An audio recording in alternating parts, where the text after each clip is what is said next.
Habashonku laika jingie Kahusar wajuya dia Yoshu posha jimbabe Ijing bai ba kentame Hajing malu bandia Bahkan teine kishin ram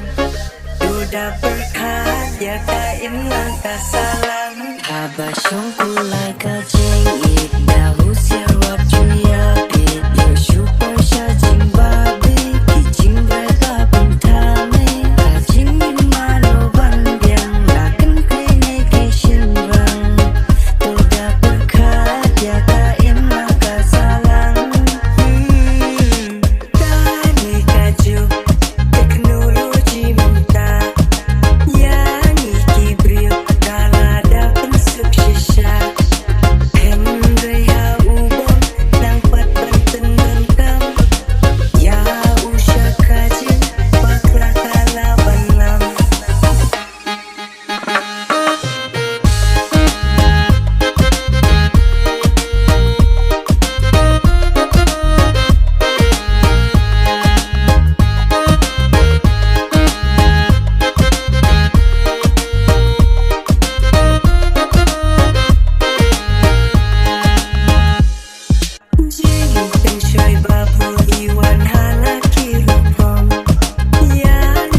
Duda berkat ya kain langkah salam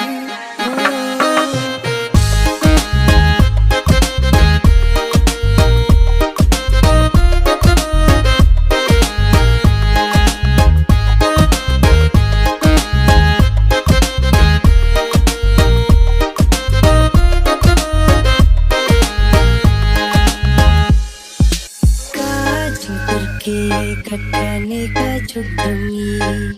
Dai mau bangi Apen keasyiki Kapan ketik laki kena Bangun dan jimut dan bah Aduh ya imei ipa Nia burikat bala